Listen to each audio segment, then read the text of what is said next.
धनबाद के बाघमारा प्रखंड स्थित सोनाडीह के टंडाबारी बस्ती में हुए भूधसान मामले में अब सियासी रंग लेना शुरू हो गया है। अवैध खनन के कारण 3 घर जमींदोज हो गए, जिसके बाद इलाके में हड़कंप मच गया। घटना के बाद विधायक सरयू राय भी सोनाडीह पहुंचे और बीसीसीएल सहित प्रशासन पर जमकर निशाना साधा। नमस्कार, मैं धीरेन्द्र और आप देख रहे हैं मिरर मीडिया। सोनाडीह में हुए भूधसान के बाद हालात बेहद गंभीर हो गए हैं। मिट्टी के 3 घर पूरी तरह ध्वस्त हो गए और कई लोग मलबे में फंस गए थे।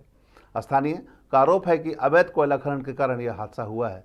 घटना के तीसरे दिन विधायक सरयू राय घटनास्थल पर पहुंचे, जहां उन्होंने बीसीसीएल पर अवैध खनन को लेकर कड़ी नाराजगी जताई और जिला प्रशासन की कार्यशैली पर सवाल खड़े किए। सरयू राय ने कहा कि अवैध खनन का मुद्दा लगातार विधानसभा में उठाते जा रहा है, लेकिन कोई ठोस कदम और कुछ कार्रवाई नहीं हो रही है। उन्होंने धनबाद उपायुक्त पर भी गलत रिपोर्ट देने के आरोप लगाया है।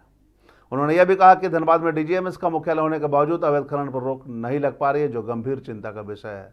विधायक ने मांग की है कि बीसीसीएल एक विशेष टीम बनाकर डेंजर जोन और भूधसान प्रभावित क्षेत्रों को चिन्हित करे, साथ ही झरिया पुनर्वास दूसरे फेज की तर्ज पर प्रभावित लोगों के पुनर्वास की ठोस योजना लागू की जाए। इसके अलावा पीड़ित ग्रामीणों को मुआवजा, रोजगार और सुरक्षित पुनर्वास जल्द से जल्द सुनिश्चित करने की मांग भी उन्होंने की। मुझे जानकारी 3 दिन पहले मिली थी, तो मेरी उत्सुकता यही थी कि हम लोग ऐसे कई अवसरों पर धनबाद जिला में आए जहां अवैध खनन के कारण से लोगों की समाधि हो गई थी। कोई प्रमाण सामने कंपनी ने या आउटसोर्सिंग वालों ने या जो भी है उन्होंने छोड़ा नहीं। केसरगढ़ में हम लोग आए थे, हम लोग के सामने वहाँ मिट्टी भरी जा रही थी। यहाँ पर गांव वाले तत्पर थे, हम उनको बधाई देंगे। उन्होंने इस स्थिति को संभाला और यहाँ के जो 3 गरीब परिवार के लोग थे उनकी लाश सामने आ गई। तो मुझे यही लगा कि एक बार जाकर हम लोगों को वहाँ पर ये देखना चाहिए और गांव वालों को इसके लिए बधाई देनी चाहिए कि आप लोगों ने बहुत हिम्मत दिखाया इस मामले में।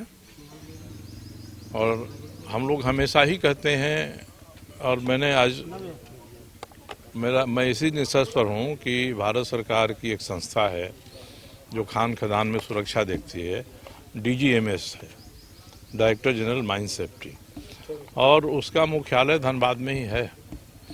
तो इतनी घटनाएं घट रही हैं जब इस क्षेत्र में, तो डीजीएमएस को घूमकर अपने विशेषज्ञों के साथ एक सलाह तो देनी चाहिए बीसीसीएल को और गवर्नमेंट को कि इस क्षेत्र में कहाँ क्या होना चाहिए और कहाँ नहीं होना चाहिए।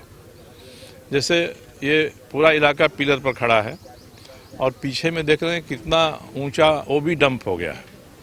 ओबी डंप होगा तो पिलर का स्ट्रेंथ कितना है उसको प्रभावित करेगा। ये बगल में आउटसोर्सिंग हो रही है और हेवी ब्लास्टिंग हो रहा है। हेवी ब्लास्टिंग होगा तो उससे भी पिलर पर असर पड़ेगा। और तीसरा, जो अवैध खनन कर रहे हैं ये जाके पिलर ही काट दे रहे हैं। तो आज तो केवल यहाँ पर इस गांव में सोनाडीह में हुआ है, पूरा कतरास पिलर पर खड़ा है। यही स्थिति रही तो एक दिन कतरास भी धंसने लगेगा और नीचे जाने लगेगा। तो डीजीएमएस का प्राथमिक दायित्व है। दूसरा, बीसीसीएल के लिए भारत सरकार ने सीआईएसएफ को लगाया है। अब सीआईएसएफ लगता है कि सरकारी संपत्ति की रक्षा करने के बदले में जो संपत्ति को लूट रहे हैं उन्हीं के साथ इनकी मिलीभगत हो गई है। कुछ हो नहीं रहा है, उसका रहना निर्णय बेकार हो गया। इसलिए भारत की सरकार को, जिसकी ये संपत्ति है, ये राष्ट्रीय संपत्ति है, केंद्र सरकार ने एक कंपनी बनाया है इसकी देख रेख के लिए, तो इतने प्रमाण जा रहे हैं, हमने लिखा है, तो वहाँ से कहीं कोई कार्रवाई नहीं होती है। तीसरा, जो राज्य सरकार है और राज्य सरकार के अधिकारियों के खिलाफ हम लोग जब भी आवाज़ उठाते हैं विधानसभा में, यहाँ से गलत उत्तर जाता है। इसलिए यहाँ के डीसी पर मैंने प्रिविलेज नोटिस दिया है, उस पर कार्रवाई शुरू हो गई है। विधानसभा ने डीसी को कारण बताओ नोटिस दिया। डीसी ने जो जवाब दिया है उसका वो इतना गलत है कि मुझे फिर से हस्तक्षेप करके और कहना पड़ा कि ये इसी तरह से गलत है, इनको बुलाइए और डॉक में खड़ा करके और प्रिविलेज कमेटी के सामने इनको लाइए।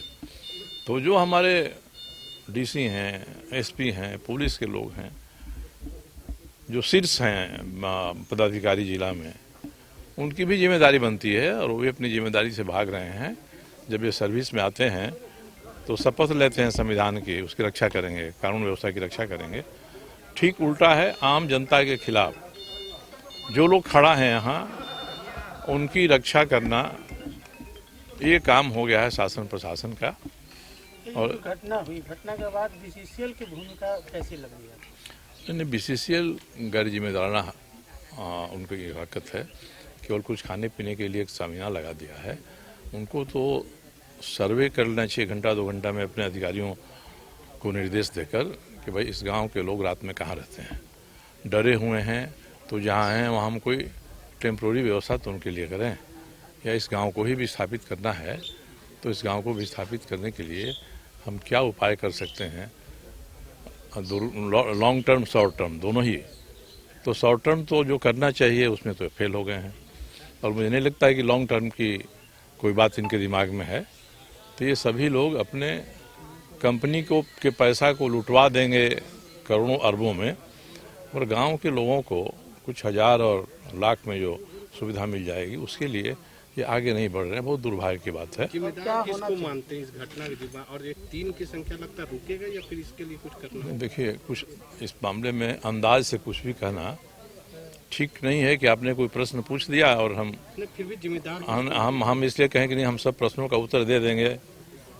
मुझे लगता है कि जिम्मेदारी किस पर सुनिश्चित किया जाए, जिम्मेदारी तो व्यवस्था पर है। इसलिए मैंने शुरू में डीजीएमएस को कहा था, डीजीएमएस का दायित्व है रिपोर्ट देना और बीसीसीएल का काम है उस रिपोर्ट पर कार्रवाई करना। जहाँ डेंजर जोन है वो बताने का काम डीजीएमएस का। बताना चाहिए, घूम के भ्रमण करके उनको देखना चाहिए। क्या होना चाहिए कि और दूसरा कि ऐसे लोगों का जो मन बढ़ रहा है गलत काम करने वाले लोगों का, या बीसीसीएल भी ही ऐसा कुछ कर रहा है जो जनता के हित में नहीं है, तो इसको देखना रोकना जो हमारी राज्य सरकार के अफसर यहाँ हैं उनका काम है। यहाँ फिलहाल एक बीसीसीएल नोटिस थमाई हुई है और उसमें जो है सो लिखा हुआ है कि डेंजर जोन है, बच्चे पशु धरे।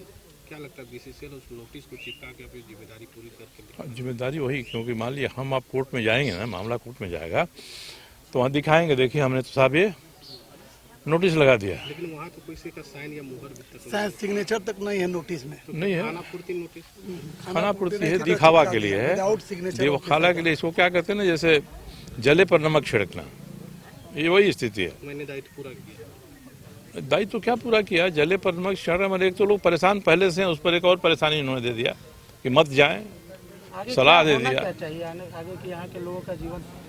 नहीं, देखिए, अगर वो कहता है डेंजर जोन है तो इस गांव को कहीं सुरक्षित जगह पर बसाना चाहिए, और तत्काल जो लोग यहाँ से कह दिया कि मत जाइए उधर, तो जो लोग जहाँ रह रहे हैं रात में, वहाँ उनके लिए एक अस्थायी ठिकाना इनको बना देना चाहिए कहीं जगह देकर, मूलभूत सुविधा के साथ अस्थायी बना दीजिए। उसके बाद अस्थायी विस्थापन के जो मापदंड है उसके हिसाब से आप करिए। ये जोन भी जो है डेंजर जोन है, भूदसान क्षेत्र को लेकर झरिया पुनर्वास योजना 2.0 लग रहा है कि उस पर कुछ होगा या होने? नहीं, झरिया तो देखिए, झरिया के साथ तो लंबे समय से मजाक हो रहा है। वो झरिया 2.0 सारे डेंजर जोन के लिए तो लग रहा है कि वो कारगर काम कर रहा है 2.0 आने के बाद।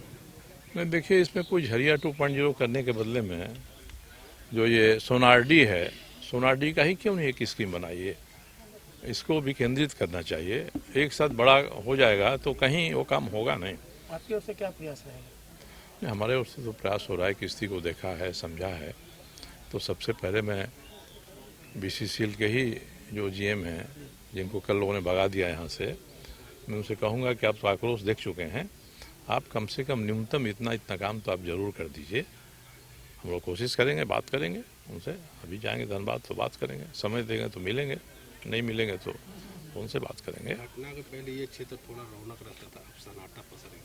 हो जाएगा भाई, किसी घर में मौत हो जाती है तो हरा भरा घर में सन्नाटा हो जाता है। ये पूरा मोहल्ला ही एक तरह से हो चुका हाँ, पूरा मोहल्ला हो चुका। मगर यहाँ के लोगों ने बहादुरी से सबूत नहीं मिटाने दिया बीसीसीएल को, या उनके जो चट्टे बट्टे हैं जो गलत सही फ़ायदा उठाते रहते हैं। तो गांव के लोगों को इसके लिए मैं बधाई दूंगा, बधाई के पात्र हैं कि हिम्मत दिखाया उन्होंने, तब आज स्थिति ऐसी है। ये सोनारडी का जो संघर्ष है वो एक दिन में ख़त्म नहीं होगा। हम लोग इतना ही कोशिश करेंगे कि इनको जो नुकसान हुआ है उसकी भरपाई हो जाए।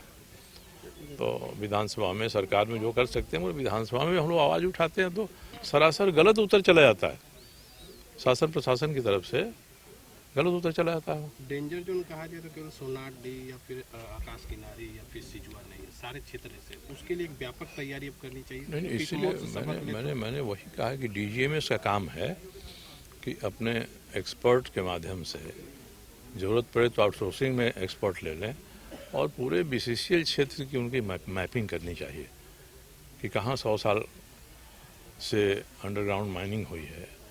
अंदर जाके देखें, जब ये अवैध खनन करने वाले अंदर जाते हैं, एक्सपर्ट भी अंदर जाके देखें कि हमारे कितने पिलर सलामत हैं, कितने पिलर का स्ट्रेंथ ख़त्म हो रहा है, वो देख के इसको कराएं, तभी ये संभव है कि इलाका सुरक्षित रहे। यहाँ बता दें कि लगातार धनबाद क्षेत्र में अवैध खनन के कारण घर जमींदोज और चाल धंसने की घटना देखने और सुनने को मिलती है। घटना के बाद जनप्रतिनिधियों प्रशासन का दौरा होता है, आश्वासन भी दिए जाते हैं, मगर धरातल पर कोई ठोस पहल नहीं की जाती। नतीजा, लगातार इस तरह के हादसों पर रोक लगाने में अधिकारी अक्षम साबित हो रहे हैं। यहाँ बता दें कि धनबाद में डीजीएमएस का मुख्यालय है। किसी भी खनन क्षेत्र में अगर किसी तरह के हादसे होते हैं तो डीजीएमएस की भूमिका सबसे अहम हो जाती है और जो भी उस तरह के हादसे हो रहे हैं उस पर जांच बैठती है, जांच के बाद उचित कार्रवाई की जाती है। लेकिन डीजीएमएस की भूमिका यहाँ भी मौन है और उसकी भूमिका पर भी सवाल खड़े हो रहे हैं। अब देखना होगा इस गंभीर मुद्दे पर क्या कुछ ठोस कदम उठाए जाते हैं और लोगों को कैसे राहत पहुंचाई जाती है। तमाम इससे जुड़ी खबरों से लगातार आपको अपडेट करवाते रहेंगे। बने रहे मिरर मीडिया के साथ।